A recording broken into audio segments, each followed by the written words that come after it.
एक बहुत ही सुंदर सज्जन व्यक्ति थे। उनकी वृद्धावस्था नजदीक थी और वृद्धावस्था ऐसी देखिए कि परिवार में 3 बहुएं थी, 3 बालक थे और 3 बहुएं थी। नाती पोता भी सामान्य रूप से बड़े हो चुके थे, सब 8, 9, 10, 11, 12 साल के हो चुके थे। तो सज्जन व्यक्ति ने विचार किया कि क्यों ना अब तीर्थ यात्रा की जाए।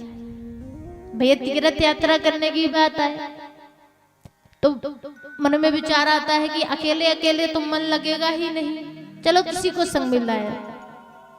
तो संग में अपनी पत्नी को कहा कि चलो हम तीर्थ यात्रा करने चलते हैं। तीर्थ यात्रा की बात आई, पत्नी ने अपना बैग पैक किया, तैयार हुई, बोले चलिए गाड़ी वाहन कहाँ है?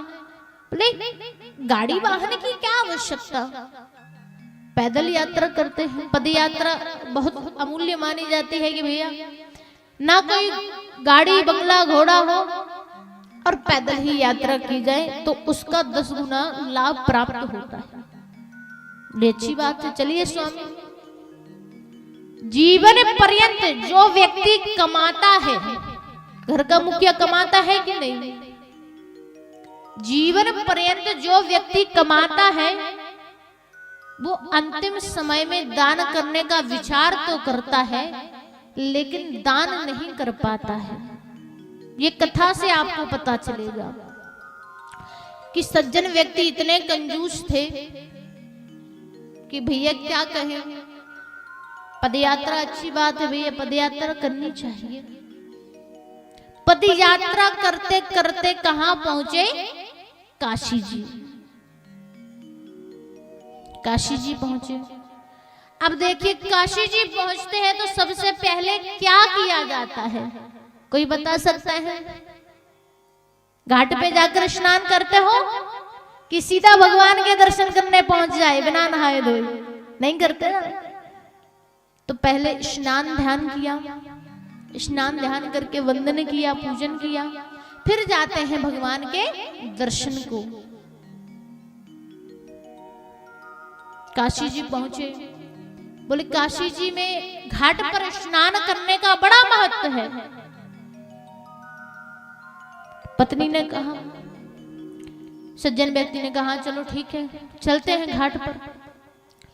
दोनों पति पत्नी अपने जोड़े से घाट पर पहुंचते हैं और घाट पर जैसे ही सज्जन व्यक्ति देखते हैं, दूर से नजर पहुंची तो वहां पर पंडा बैठे हुए थे।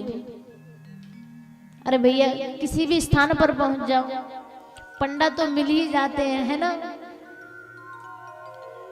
ब्राह्मण कभी आपका पीछा नहीं छोड़ता है, आप उनका पीछा करना छोड़ दें लेकिन ब्राह्मण आपका पीछा करना नहीं छोड़ेगा।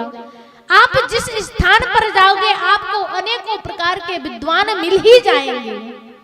और देखिए ये भगवान के द्वारा रचाया हुआ एक खेल है, क्योंकि तुम धर्म से भक्ति से तो भाग सकते हो लेकिन मुझसे नहीं भाग सकते। क्यों? क्योंकि भगवान किसी ना किसी रूप में जो है आपको धर्म के मार्ग पर आगे बढ़ाने के लिए किसी ना किसी प्रकार की माया रचते ही रहते हैं।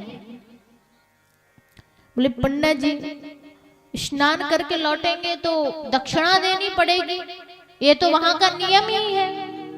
बोले नहीं ऐसा नहीं होगा। पत्नी का हाथ पकड़ा और पीछे के पीछे जो है लौट गए और घाट की जगह जो है आज सज्जन व्यक्ति कहां पहुंचे? शमशान घाट। अब देखिए कंजूसी देखिए व्यक्ति की, दान ना करना पड़े और तीर्थ यात्रा भी हो आए तो क्या किया कि घाट की जगह शमशान घाट पहुंचे। शमशान घाट पहुंचे, बोले यहाँ तो दूर दूर तक कोई पंडा नजर नहीं आता, अब कौन दक्षिणा मांगेगा? दान करना ही नहीं पड़ेगा, बिना दान के ही काम बन जाएगा। शमशान घाट के एक समीप ही एक तालाब था, वहां जाकर स्नान करने लगे। व्यक्ति की मूर्खता देखिए कि व्यक्ति जिस चीज के लिए डरता है, भागता है, किसके लिए भागता है? मृत्यु से भागता है। आज व्यक्ति उसी धर्म को छोड़ करके उसी स्थान पर आया है। ठीक है, भगवान जो है भोलेनाथ वहां पर बैठे हुए सब देख रहे थे। सब देखते देखते भगवान ने लीला रची और लीला रचकर भगवान जो है पंडा का वेश धरकर आज पृथ्वी लोक पर आए। स्नान कर जैसे ही सज्जन व्यक्ति बाहर आए तो भगवान जो पंडा बनकर आए हुए थे उन्होंने कहा कि लाओ दक्षिणा लाओ। बोले कैसी दक्षिणा? बोले अरे काशी में आए, घाट पर स्नान किया और स्नान करके दक्षिणा नहीं दी, ये तो बात उचित नहीं है। बोले अभी तो मेरे पास दक्षिणा है ही नहीं। सज्जन व्यक्ति कहते हैं कि अभी मेरे पास किसी प्रकार की कोई दक्षिणा नहीं, जितना जो कुछ लाए थे सब खर्च हो गया। अच्छा आप एक काम कीजिए, मैं भगवान के दर्शन करके आता हूँ, दर्शन करके मैं अपने घर लौटूंगा। जब आप फेरी लेने आएंगे, फेरी समझते हैं क्या होता है? सब जानते होंगे कि जब जगन्नाथ स्वामी जी के पंडा जो वहां पर रहते हैं वो 3 वर्ष में एक बार आपके नगर में भ्रमण करने के लिए अवश्य आते हैं। तो जिन व्यक्तियों का जो मन भर पड़ता है, तन से मन से धन का सहयोग करते हैं, तो आप जब फेरी करने के लिए नगर भ्रमण को आए तो अपनी राशि ले जाना और राशि के साथ साथ जो कुछ मुझे दान करना है वो भी मैं आपको दे दूंगा। बोले ठीक है। अब क्या था, सज्जन व्यक्ति जो है स्नान ध्यान करके भगवान के पास पहुंचे, दर्शन किए काशी जी के और दर्शन करके अपने घर को लौटे। संतानों ने पूछा कैसी रही यात्रा, सब सकुशल, कहाँ कहाँ दर्शन हुए, सारी वार्तालाप की। अब समय बीता 7 माह बीत गए। भगवान ने कहा अब समय बीत गया है, अब समय बीत चुका है। अब भगवान जो है पंडा का वेश धरकर फिर आए और यहाँ पर सज्जन व्यक्ति बढ़िया ठाट बाट से बढ़िया धोती कुर्ता पहने हुए और चश्मा लगाया और सीधा अपनी दुकान की ओर बढ़ने लगे। भैया सुबह का समय है, व्यापार का समय होता है। जीवन पर्यंत क्या किया व्यक्ति ने? सिर्फ कमाया है। किसके लिए? परिवार के लिए, संसार के लिए, दिखावे के लिए। तो अब जब सेठ जी अपनी दुकान की ओर बढ़ते हैं, सज्जन व्यक्ति ने दूर से देखा और बार बार चश्मा उतारे और चढ़ाए। ले अरे लगता तो है दूर से यही कि ये वही काशी के पंडा आ रहे हैं। फिर चश्मा उतारा, फिर देखा, अरे हाँ हो ना हो यही है। और देख के जैसे ही देखा तो सीधा घर की ओर दौड़ लगाई। दौड़ लगाते पत्नी को बुलाया, बच्चों को, संतानों को, नाती पोतों सबको बुलाया और सबको बुलाकर कहने लगे कि देखो काशी के पंडा आए हैं और आए हैं तो वो अपनी काशी की दक्षिणा लेकर ही जाएंगे। काशी का जो दान रह गया था अधूरा वो लेकर जाएंगे। तुम मेरी संतानें हो, तुम मेरे नाती पोता हो, तुम मेरी बहुएं हो, तुम मेरी पत्नी हो। और अगर ये काशी की दक्षिणा में पंडा को दे दूंगा तो यही दक्षिणा तुम्हारे काम आएगी, तो तुम मेरा साथ दो। बोले पिताजी कैसा साथ? पत्नी ने कहा कैसा साथ? नाती पोतों ने, बहुओं ने कहा कैसा साथ? बोले देखो जो दक्षिणा वहां देनी है वही दक्षिणा अगर मैं तुम में बराबर हिस्सों में बांट दूंगा तो तुम्हारा भला है। बोले हाँ। आज के समय में भैया धन के पीछे तो घर में महाभारत भी हो जाती है ना। बंटवारा जब होता है ना तो यही हाल होता है जैसे महाभारत में हुआ था कि जो व्यक्ति सामने खड़ा हुआ है वो अपने सारे रिश्ते नाते छोड़ देता है कि कौन हमारा भाई है, कौन बहन है, कौन भाभी है, कौन माता पिता है, सब रिश्ते नाते त्याग देता है व्यक्ति मात्र प्रॉपर्टी, धन, लक्ष्मी के कामना करते हुए। बोले ठीक है पिताजी, ये तो बहुत अच्छी बात है। अरे लक्ष्मी आई, लक्ष्मी को कोई भला छोड़ता है? बोले ठीक है। इतना कहा, परिवारों से सज्जनों से कह दिया कि भैया देखो, पंडित जैसे ही आए और द्वार खटखटाए तो द्वार खोलने से पूर्व सब जोर जोर से रोने लगना। बोले रोना? बोले अरे रोना तो आता ही नहीं है। बोले झूठ मूठ का रो लेना, ना हो तो 2-4 जो है मग्गा पानी ऊपर से ढोल लेना, तब तो रोना आएगा ही, आंसू तो बह जाएंगे। बोले हाँ। बोले जोर जोर से रोने लगना और कहना कि दद्दा मर गए। अब देखिए सज्जन व्यक्ति की बात को सोचकर अगर कोई व्यक्ति सोचे तो हंसी तो आएगी ही, लेकिन मूर्खता देखिए व्यक्ति की। भगवान आए, पंडा का भीष धर के दरवाजा खटखटाया, सांकर लगी हुई थी। कुंडी जैसे ही खटखटाई तो छोटा सा नाती पोता जो भी उनका था गए, उन्होंने दरवाजा खोला और जैसे ही दरवाजा खोला तो परिवार के जितने भी सदस्य थे सब जोर जोर से रोने लगे। रोना सुना, आस पास सब कुछ घेर के खड़े हुए थे। पंडा ने देखा, जो भगवान बोले पंडा बन के आए थे, तो पंडा जी कहने लगे अरे ये रोने की आवाज कैसे? चलकर देखा जाए क्या हुआ। चलकर देखा तो वही सज्जन व्यक्ति जो काशी जी की यात्रा करने गए थे, वो वहां पर मरे हुए आंखें बंद करके लेटे हुए थे।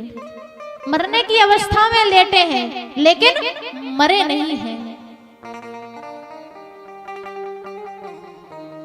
पत्नी जोर जोर से रो रही है, बहुएं जोर जोर से घूंघट डाल के रो रही हैं।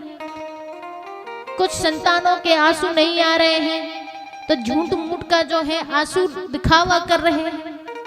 पत्नी से पूछा, बोले क्या हुआ इन्हें? बोले क्या बताएं पंडा जी, अच्छे भले खाते पीते सुबह ही तैयार होकर जो है दुकान के लिए बढ़ रहे थे, इतने में ना जाने क्या हुआ, हार्ट अटैक आया, ना जाने कौन सी बीमारी हुई है और मूर्छित हो पड़े और कुछ समय पश्चात ही जो है, कुछ देर ही ना लगी और इनके प्राण निकल गए। बोले अच्छा? बोले हाँ। तो पंडा जी कहने लगे कि अच्छा एक बात बताओ, सज्जन व्यक्ति से, परिवार का मुखिया है, प्रेम कौन नहीं करता है भैया? अपने माता पिता से प्रेम कौन नहीं करना चाहेगा? तो अच्छा एक बात बताइए, व्यक्ति से जो हमारे यजमान हैं, इनसे प्रेम कौन कौन करता है? बोले प्रेम क्या बात करते हैं आप? प्रेम तो हर व्यक्ति करता है इनसे। कोई इनके रिश्ते में पत्नी लगती है, कोई पुत्र लगता है, कोई पुत्र वधू लगती है, कोई नाती पोता है। बोले चलो तो एक काम करो, पहले सबको सूचना दो कि अब सज्जन व्यक्ति जो कि हमारे यजमान हैं अब ये नहीं रहे। सबको बुलाया गया, आस पड़ोस को, परिवार को, रिश्तेदारों को, सगे संबंधियों को, सबको बुलाया। बोले अब एक बात बताओ, अर्थी तैयार करनी है कि इनको पुनः जीवित करना है? हमारे पास ऐसी सिद्धियां हैं कि उन सिद्धियों के भगवान की कृपा अनुसार चलते हैं अगर तो मरा हुआ व्यक्ति भी जीवित हो जाता है। ये कौन कह रहे हैं? पंडा जी कह रहे हैं। बोले ठीक है। तो लेकिन उस कार्य को करने से लिए पहले आपको सारी बात बता दें कि भैया अगर इनको जीवित करना है तो किसी एक के प्राण देने होंगे। कोई भी दे सकता है, नाती पोता है, बहुएं हैं, पुत्र है, पत्नी है, रिश्तेदार है, परिवार के हैं, सगे संबंधी है, पड़ोसी है, कोई भी अपने प्राण दे सकता है और उनके प्राण देते हुए ही हमारे यजमान जो है, हमारे सज्जन व्यक्ति जो हैं जीवित हो जाएंगे। तो मंजूर है? बोले हाँ हाँ मंजूर है। तो सर्वप्रथम अब इस बात को गौर से सुनिएगा, बात को किसी और दिशा में ना ले जाते हुए, क्योंकि ये बात सत्य है और सत्य हमेशा क्या है, कड़वा होता है ना। और ये झूठ की माया नगरी में आप बैठे हुए हो ना, इस झूठ की माया नगरी में यही होता है क्या, कि सबसे पहले पत्नी से पूछा, पत्नी की बारी ना आते हुए पंडित जी ने विचार किया, नहीं अभी पत्नी से ना पूछने दो, सबसे पहले नाती पोतों से पूछा। क्यों, दादाजी से प्रेम है? बोले हाँ, दद्दा से तो प्रेम इतना है कि वो थे हमें चॉकलेट, रबड़ी, रसगुल्ला, रसमलाई सब कुछ देते थे खाने के लिए। अरे मम्मी अगर डांट भी देती थी तो दद्दा हमारे इतने अच्छे कि खूब प्रेम से बैठ बैठ के खूब खिलाते। बोले अच्छा, दादाजी से इतना प्रेम? हाँ। बोले दद्दा से तो बहुत प्रेम है। बोले तो इनके लिए अपने प्राण दे दो, अपना जीवन इनको दे दो, ये जीवित हो जाएंगे। फिर तुम्हारे दद्दा, तुम 4-5 बालक हो, नाती पोता हो, तो एक कोई मर जाएगा, कोई फर्क नहीं पड़ेगा, दूसरा हो जाएगा है। नाती पोतों को इतना सुना तो जितनी बहुएं थी सबने अपने बालकों को, अपने बाल बच्चों को अंदर भेज दिया कि नहीं, अरे हमारी संतानें हैं, भला हम इनकी भेंट क्यों चढ़ाएं। तो बहुओं से पूछा, बोले 3 बहुएं हैं, 3 बहुओं में से दद्दा से प्रेम कौन करता है अधिक? ससुर से प्रेम? अरे सास तो देखो लड़ाई झगड़ा कर ही लेती है ना, खटपट तो मची रहती है, लेकिन ससुर से तो प्रेम बना रहता है। तो 3 बहुओं में से दद्दा से प्रेम अधिक कौन करता है? बड़ी बोले हम करते हैं, मंजली बोले हम करते हैं, छोटी बोले हम करते हैं। बोले अच्छा, जो प्रेम अधिक करता हो वो सबसे आगे आ जाए, हम उन्हीं के प्राण दे देंगे और तुम्हारे दद्दा जो हैं, तुम्हारे ससुर जी जो हैं, जीवित हो जाएंगे। 3 बहुओं में से कोई भी आगे नहीं आया। अब पुत्रों से पूछा, बड़ा वाला, मंझला वाला, छोटा वाला, तीनों से पूछा। बोले तुम में से कौन देगा अपने प्राण? बोले हम घर के बड़े हैं, अगर हम प्राण दे देंगे तो घर की देख रेख कौन करेगा, घर कौन संभालेगा? छोटा वाला बोला कि हम तो घर के सबसे लाडले और छोटे हैं और हम ही चले जाएंगे तो फिर भैया इन बाल बच्चों का, माता पिता का ध्यान कौन रखेगा? मंझले से पूछा, मंझला बोला दुकान तो हम ही संभालते हैं, पिताजी के साथ तो हम ही बैठते हैं और हम ही चले गए तो दुकान कौन देखेगा, है ना। अब रिश्तेदारों से पूछा, सगे संबंधियों से पूछा, पड़ोसियों से पूछा, मित्रों से पूछा, सब पीछे हो गए।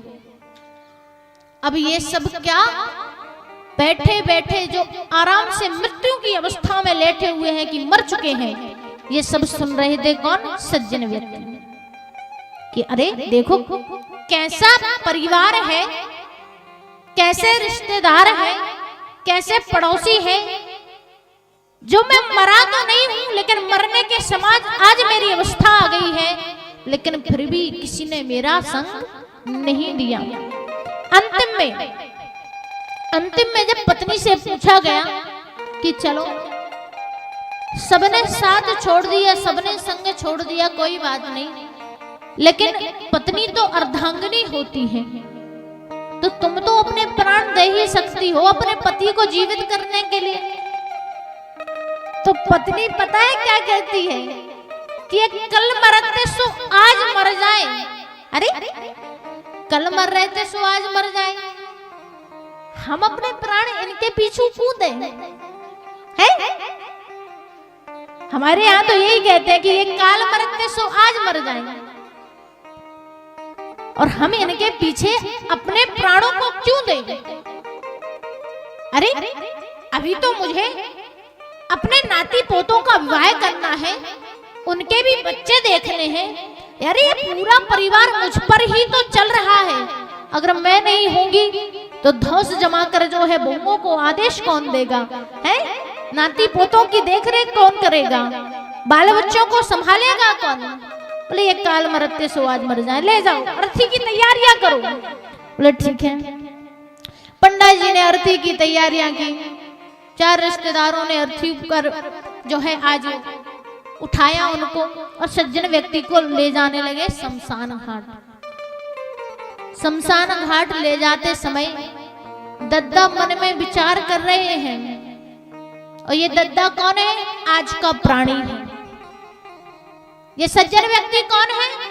आज का प्राणी है, जो यहाँ पर कथा सुन रहा है, जो इस संसार में हो रहा है, इस बात को बता रहे हैं कि आज का प्राणी जो है दादा के समान, जो कि सज्जन व्यक्ति हैं, उन्होंने अपने परिवार के लिए जीवन में निरंतर बिना रुके कार्य किए और बिना रुके धन को कमाया। कमाया कि नहीं?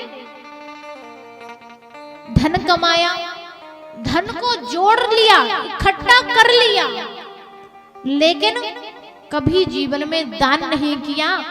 क्यों नहीं किया? ये मेरे बच्चों के लिए, नाती पोतों के लिए, बहुओं के लिए, पत्नी के लिए सब कुछ बराबर हिस्सों में रख दिया कि ये हमारे परिवार के लिए है, ये रिश्तेदारों के लिए तोहफे हैं, क्योंकि भैया तेरहवीं होगी, खर्चा पड़ेगा, मरना तो है ना, लेकिन जब मरेंगे तो 13वीं में रिश्तेदार आएंगे, टीका पटा होगा, है? जो पूजनीय होंगे टीका पटा तो करना पड़ेगा ना। और टीका पटा कर दिया, सगे संबंधी है, मिठाई के डिब्बा सबको लिफाफे में रख कर देना होगा। वो बिना मिठाई के डिब्बों के तो काम चलेगा नहीं। तो व्यक्ति जीवन भर अपने परिवार के लिए कमाता है, और यही बात विचार कर रहे हैं कौन? सज्जन व्यक्ति, कि आज मैंने जब से होश संभाला है तब तक जीवन रहेगा, तब तक बस यही विचार किया था कि जब तक जीवन रहेगा तब तक अपने परिवार के लिए जीऊंगा, लेकिन आज मेरे परिवार ने मुझे जीते जी मार डाला है कि ये काल मरते सो आज मर जाए। अरे मेरे बच्चों ने, मेरे नाती पोतों ने, बहुओं ने, मेरी पत्नी ने, सबने साथ छोड़ दिया, और ऐसे परिवार के लिए आज मैं कमा रहा था। अरे इस परिवार के लिए मैंने काशी में दान तक नहीं दिया कि वही दान अगर मैं वहां दूंगा तो उसी दान को अगर मैं अपने पुत्रों में बराबर बांट दूंगा तो उनको ऐशो आराम मिलेंगे। ये आज का व्यक्ति विचार करता है, करते हैं ना। सब चाहते हैं कि भैया हम कमाएं और कमा करके जो है अपने परिवार के लिए एकत्रित करें। परिवार के लिए कमाया है धन और परिवार के लिए ही कमा रहे हैं, और जब तक जीवन रहेगा तब तक कमाओगे। लेकिन जब आप ये विचार कीजिए कि जब तक आप धन खर्च नहीं करेंगे, धन खर्च नहीं करोगे, तो आप बैठे बैठे यही विचार करोगे अब करना क्या है, जीवन तो पूर्ण हो चुका है। अरे जब धन खर्च करोगे तभी तो आप में धन कमाने की इच्छा जागृत होगी, और धर्म के मार्ग पर चल के धन को खर्च करना है। ऐसे नहीं कि धन किसी भी ऊटपटांग चीजों में खर्च कर लिया, कि परिश्रम करके धन कमाया और ले जाकर जो है अरे को मार्गों पर लगा दिया। नहीं, धन कमाया है तो धन को धर्म के मार्ग पर लगाकर खर्च करो, और जब धर्म के मार्ग पर लगा के आप धन को खर्च करते हैं तो आपके जीवन में जितना आप खर्च करते हैं उसका 4 गुना जो है आपके पास अपने आप पहुंच जाता है। बोले ये बात सत्य है? बोले हाँ, क्यों नहीं है सत्य। जितना आप खर्च करते हैं वो भी धर्म के मार्ग पर, उसका 4 गुना आपको धन प्राप्त होता है। ये सत्य बात है। और भैया आज सज्जन व्यक्ति विचार कर रहे हैं कि आज मैंने जो इतना अटूट प्रेम इन पर निछावर किया है, इतना धन जो आज मैंने अपने परिवार के लिए एकत्रित किया है, इतना ही धन अगर मैं अपने धर्म के मार्ग पर लगाता तो आज तक तो भैया हमें स्वयं साक्षात नारायण के भोले भंडारी के दर्शन हो जाते हैं। जब इतना विचार करते हैं और जलाने के लिए जैसे ही आज सज्जन व्यक्ति को बिठाया जाता है तो उतने में ही जब आग लगाने की तैयारियां होती हैं तो भगवान जो है भोले बाबा जो है पंडा जी आवाज देते हैं पीछे से कि अब भी समय है, अब भी ठहर जाओ, अब भी रुक जाओ, हम तुम्हारी वो काशी की दक्षिणा माफ कर देंगे, लेकिन इस दक्षिणा के पीछे जो है तुम अपने प्राणों को नहीं दे सकते हो। क्यों? क्योंकि अभी भी अंतिम क्षण में भी तुम्हारे पास उत्तम मार्ग बचा हुआ है। पंडा जी की इतनी बात सुनी और सज्जन व्यक्ति दद्दा जो है चिता पर से उठ जाते हैं और उठ करके पंडा जी के चरणों में जा गिरते हैं और कहते हैं कि अगर इतना प्रेम मैंने भगवान पर लुटाया होता, आज जिस परिवार के पीछे मैं मरने को तैयार था, अगर इतना मैं भगवान के प्रति मरता तो आज मुझे भगवान के दर्शन हो जाते। इतनी जैसी बात कही दद्दा ने, तो उस समय भगवान जो है पंडा का भेष धर कर आए हुए थे, तो उन्होंने स्वयं साक्षात भोले भंडारी का आज दर्शन जो है सज्जन व्यक्ति को कराया और कहा कि जाओ, तुम्हारी इस बात को लेकर मैं अधिक प्रसन्न हूं कि अंतिम क्षणों में भी तुमने आज जो है अपनी बात को गलत साबित करके और मेरी बात को सत्य साबित करके जो है ये बहुत ही उत्तम मार्ग अपनाया है।